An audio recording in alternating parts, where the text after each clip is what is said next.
En el año 1923, Hitler acaba en la cárcel tras un fallido golpe de Estado.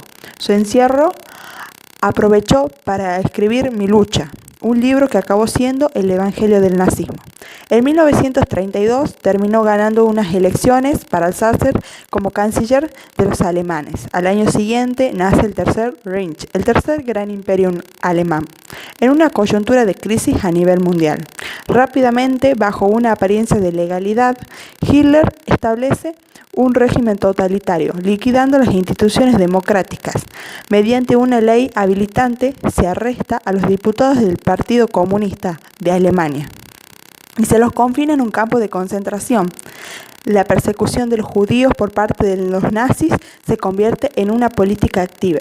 El Führer hace caso omiso a las obligaciones que para Alemania señalaba el Tratado de Versalles, con tímidas propuestas de Francia e Inglaterra. En el año 1938 comienza a ponerse en práctica su política de expansión territorial, incorporando a Austria entre sus dominios. Hitler amenaza con una guerra europea, a menos que le cedieran una parte de Checoslovaquia. Para esto se sentaron a hablar en Múnich, Alemania, alemanes, franceses, ingleses e italianos. Los checoslovacos ni los invitaron.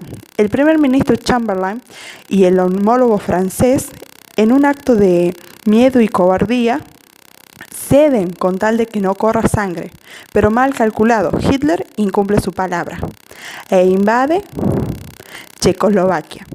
Churchill criticó duramente a Chamberlain con la frase: hemos preferido el deshonor a la guerra, ahora tendremos el deshonor y también la guerra. Y así fue. Para construir un gran imperio, los planes de Hitler comenzaban por la anexión de Polonia. Polonia era un país que había surgido del Tratado de Versalles. Sus tierras antes pertenecían a Alemania, Austria y Rusia. En agosto de 1939, el comunista Stalin y el anticomunista Hitler sorprenden a medio mundo con un pacto de no agresión. Dos enemigos firman no atacarse. 9 días después, Hitler invade la parte occidental de Polonia y 3 semanas después, la Unión Soviética invade la parte oriental. La invasión de Polonia hizo que por fin Francia e Inglaterra le declararan la guerra a Alemania. Los alemanes se tomaron una pausa para reagrupar filas, mientras que los británicos y franceses se mantenían en la defensiva. Los periodistas llamaron a esto guerra de broma. Los ingleses mandaron tropas a Francia para frenar a los alemanes. Las tropas francesas e inglesas se parapetraron tras la línea Maginot, una línea defensiva construida durante la Primera Guerra Mundial. Durante este periodo, la Unión Soviética atacó a Finlandia, pero no cumplió con sus objetivos. Solo lograron conquistar algunos territorios fronterizos. Hitler pensó que el Ejército Rojo era un ejército débil. El Führer, muy crecido por sus avances anexionistas, ocupa Dinamarca y Noruega. En el año 1940 terminó la guerra de broma. Alemania ataca Luxemburgo, Bélgica, Países Bajos y Francia. Su técnica fue la guerra relámpago.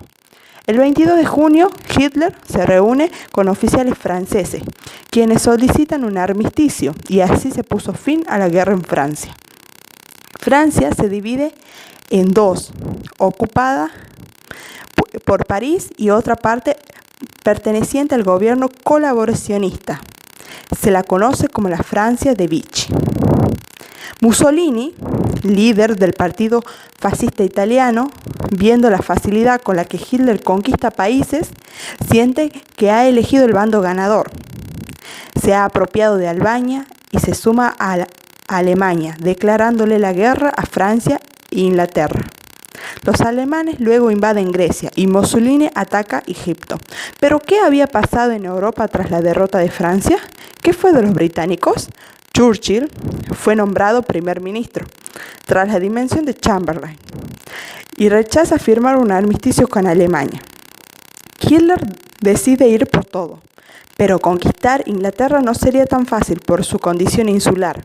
Los ingleses consiguieron defender sus islas en la batalla de Inglaterra.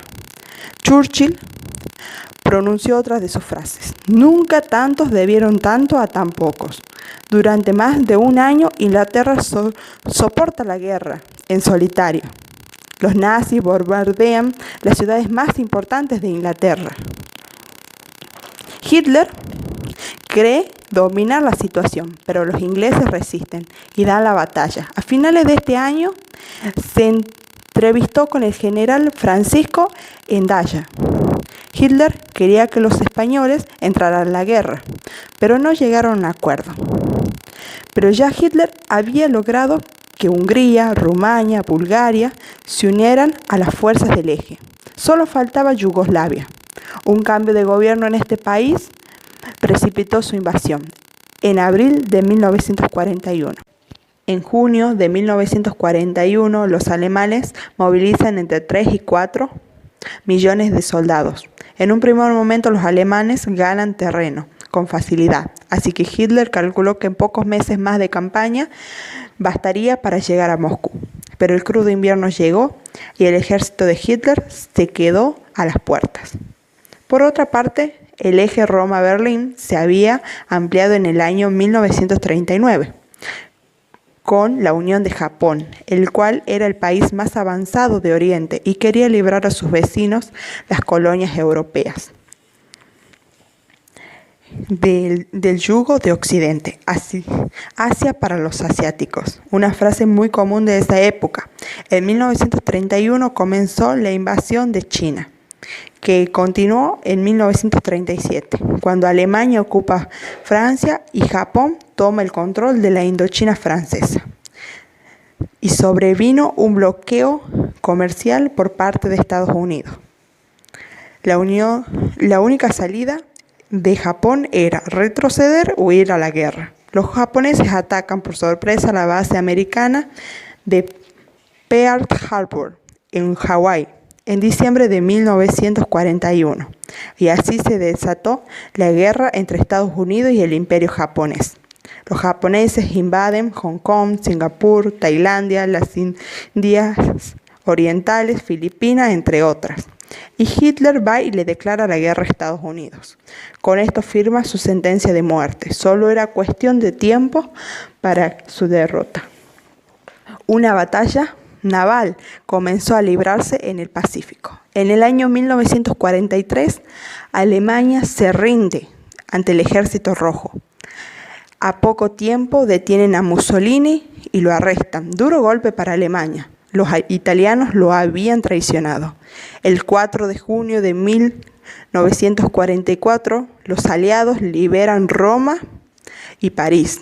En 1945, el Ejército Rojo llega a los campos de concentración en Auschwitz, Polonia, y liberan a miles de prisioneros y se conocen los horrores del Holocausto judío y su verdadero alcance. Más de 6 millones de judíos fueron asesinados por el régimen nazi. En febrero, los aliados bombardean. En abril, los rusos llegan a Berlín y ganan la última batalla europea. En ese mismo mes se produce el fusilamiento de Mussolini y el suicidio de Hitler. Y finalmente, la Alemania nazi se rinde ante los aliados y termina la Segunda Guerra Mundial en Europa. Pero continúa en algunas zonas de Asia y Japón. Hicieron falta 2 bombas atómicas sobre Hiroshima y Nagasaki en agosto para rendir al ejército del emperador Hirohito. Y así fue como transcurrió la Segunda Guerra Mundial.